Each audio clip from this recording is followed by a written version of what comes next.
Oh, you're looking at my pumpkin pie. Said Abe the Bard.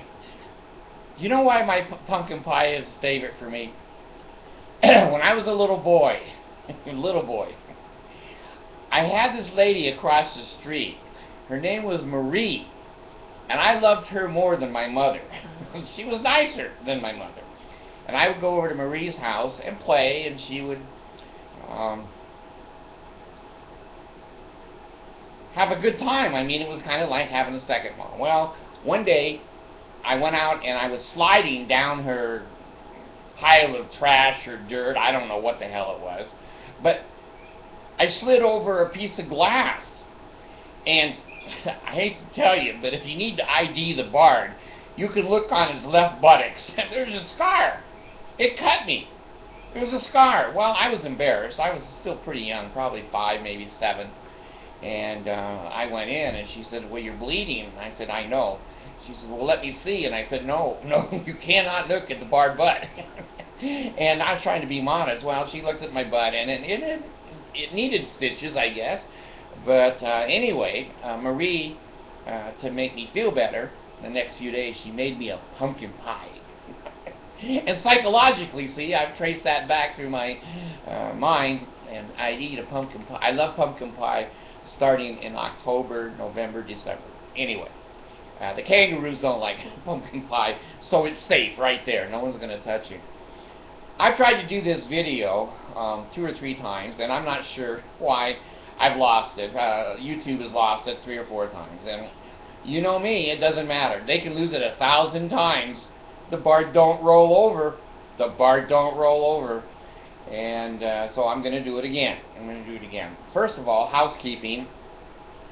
Those of you that write me and ask me about joining your circle of group and the Pele Ales and Skype me this and what's the other one now? Skype and Twitter and Twitchy. I don't know. Folks, I'm almost 70 years old here, and all I can do is basically get on here and say a few words and then get the hell off. I'm sorry, I cannot accommodate all of the requests for trying to be your friend. And frankly, I don't want to be a lot of your friends. Anyway, please never think that I'm rude or don't find having contact with you important. It is important. But between all the emails and all of the things that come through, I can't keep up with it. I'm sorry. So when I don't respond to you personally about counseling or other kinds of things that you need or want, don't take it personal. Don't take it personal. Anyway, I have to tell you another thing. I was recognized in public again. That damn picture of me down at the post office says the Bard wanted dead or alive, $1 million. Well, I'm down in a restaurant, and a guy comes up to me and says, hey, I like your videos. Now, please, folks, be aware that what I do and where I do it at in the state of Utah can be dangerous. The Mormons, I'm not fooling around with you. Okay, they can kill people, and they have killed people. If they could get me off the air, they would have 4 years ago. They can't find my money, they can't find my job, they can't generally find my address. Most of you know my address, but the Mormons know. We're looking in Australia all over. We don't see Kangaroo City, but keep looking. He's there. So please, I said to the gentleman, thank you very much, that's a nice compliment. Would you like an autograph? And he said no. Now that's the second one. I've had 2 people recognize me. I asked both, do you want an autograph? No, okay. So he might have been a Danite. He might have tried to stab me at the buffet. I don't know. But anyway, that's that. Okay, now the other thing is that I'm making a new business. I'm making orthopedic beds. I told you I'm in this sleep study where they're going to study me sleeping because I don't breathe. It's called apnea. And anyway, I get to take my teddy bear to the hospital and I sleep overnight. And I said to the little nurse, I said, well, can I bring anything else? And she said, sure. And I said, well, my last name is Smith. Can I bring a 14-year-old? She goes, no. No 14-year-old. I sleep better. If you want to really see how I sleep better. So anyway, I slanted my bed. Now, you know those real expensive $5,000 or $10,000 hospital bed things. You can slant them. And I thought, well, maybe I need to slant. Slant to the left or to the right, and politically, I don't lean either way, really. But anyway, I slanted my bed. Now I'm looking at it here, and I'm going to say it's right at about 18 to 20 degrees. Now, let me tell you something. It's too slanted, and this is how I know. This is how I know. When I get in, I have these handrails that I can pull up, and I'm up at the top of the bed, and God, I can see clear over to Russia, and can see everything. Well, when I wake up in the morning, my shirt is choking me. It's up around my neck. All the covers are torn off the bed. The pillows are all on the floor, and I'm in a little hump at the bottom where it's flat. I start to fall off the bed. I slant myself off the bed. So anyway, I'm still working on R&R, research and development of the orthopedic bar bed. Okay, now here's the subject, and I've tried to hit the subject 5 or 6 times, and I keep losing my video. Well, I'm going to keep doing it. I'm going to keep doing it because I have some suspicions that there's certain videos that I lose that are extremely offensive. And it seems like a coincidence that the extremely offensive ones go off the air, and we need to start over. So here it is.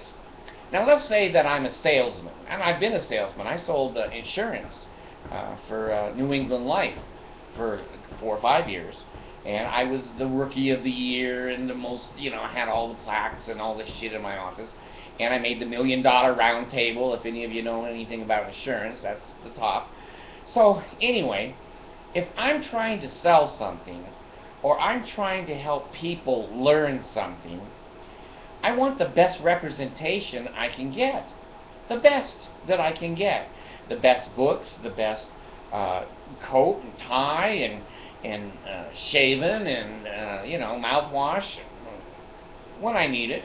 Anyway, here's my problem with Jesus. He needs a prophet. Now, why does Jesus need a prophet? He has the internet. I've tried to tweet. I don't tweet, but I'm just making that up now. I tried to tweet Jesus 3 or 4 times, and he doesn't tweet. And I Skyped him once. Is that like scalping? I don't know if Skyping is like scalping, but the Native Americans. Anyway, why does he need a spokesman? Now, I've thought about this. He may have come in on the little bus. He may not be able to speak. He may not be able to hear or see. Now, if he's handicapped, I could see. He would need a spokesman to introduce him and say, this is Jesus, and Jesus is God, and he made all of you, and he has some rules that he wants you to follow. But if he's not on the little bus, then why doesn't he speak? Now, here's my other observation. Why would Jesus want Joseph Smith as a spokesman and a prophet? Joseph had no job. He never had a job. He worked on the farm a couple of times, but he had a magic rock. Oh, I have to tell you, I got a seer rock. I found a seer rock right out here in the pond. I was, pondering out there and thinking, and I looked down. My God, there's a rock down there, glowing. Glowing! Now, in the Jaredite barges, they had rocks that glowed. Joseph Smith said the rocks glowed. So I looked down, there's my rock. It's glowing.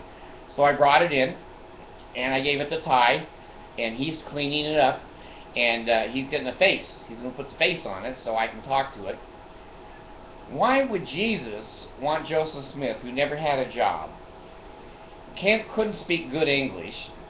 Basically, when you take a look at the grammar and the writing mistakes of the Book of Mormon and the Pearl of Great Price and Abraham and all the rest of the crap that he wrote, the man barely had a 3rd grade education.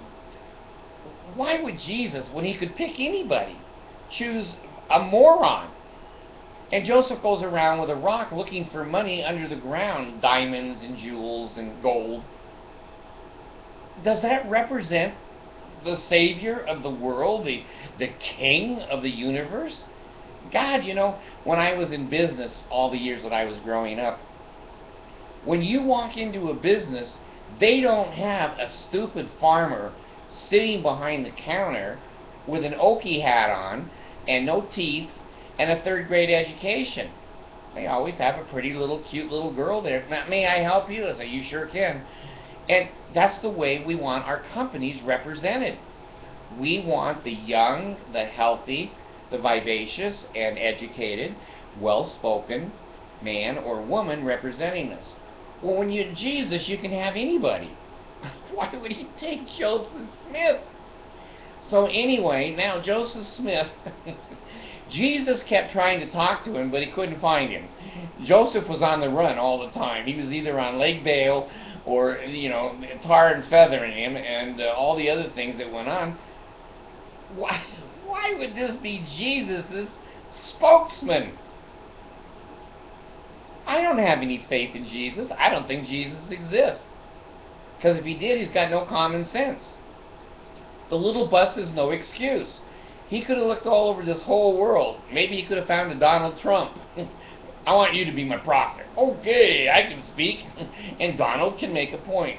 But Joseph Smith buying mummies and pretending he has gold plates and the community chasing him and, you know, he's screwing all the 14-year-old girls and they tarred and feathered him. They're going to cut his nuts off, but the doctor chickened out there at the last minute. And then, you know, he dumped the expositor, burned it in the middle of the street as the mayor. That doesn't represent Jesus Christ. Or maybe it does. Maybe it does. And then he goes running off to Carthage, and they shoot him out the window there. Goddamn. If you've got a spokesman like that, I don't have respect for you, and I don't have respect for your religion. If you're trying to sell me the gospel of Jesus Christ, and you send that moron to the door, and he says, I've got a message for you, I'm going to say, I don't want your message. I have no interest in your Jesus. Now, at least now the Mormon Church makes them put on a suit and a tie and shave, and it does make them look more educated than they are, more knowledgeable than they are. But Jesus, he could have had any of these people representing him, and he chooses Joseph Smith. Well, every time he calls on Joseph, especially in the evening, Joseph is bouncing up and down on a 14-year-old in the bedroom. And Jesus has to go, whoa, whoa, wait, I have something important to tell you. And Joseph shuts the door and he goes, hey, come back in a little while, Jesus. God, this guy is a horn dog. He's dishonest. He's a con man. He's uneducated. He is a clown. Now, let's say that I die, which is going to happen soon. And I go to heaven, and the first person I see at the gates of the pearly gates is Homie the Clown. He's got his clown hat on, his nose, his potato in his sock. He says, welcome, Bard. I'm going to say, you know what, homie? If you're representing the celestial kingdom for the Mormons, I'm not coming in. Send me into outer darkness. You know, if you are the representative, if you're the best representative that they could get, you and Joseph Smith have a lot in common. I'm not interested. So here's what I say. I don't have any faith that Christ exists, because if he is, he's either driving or living in the little bus, and why he's picking morons and imbeciles out for representing him, I don't know why. And you know what? I don't care. If those are the people that represent the Mormon Church, I want nothing to do with the Mormon Church. If they represent Jesus, I want nothing to do with Jesus. And you know what?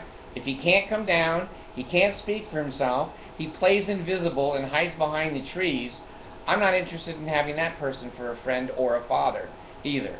And if he's the father of all the children that die tonight, 6,000 children will die tonight of starvation on this planet, and he's their father, and he's a king, he pays no food, no child support, nothing. Nothing. He's a dog. He's a dog. If he came to the United States, he'd be in jail. the way he takes care of his children. So anyway, let's see if this video goes through. Who knows? Pele ale, oh God, hear the words of my mouth 3 times.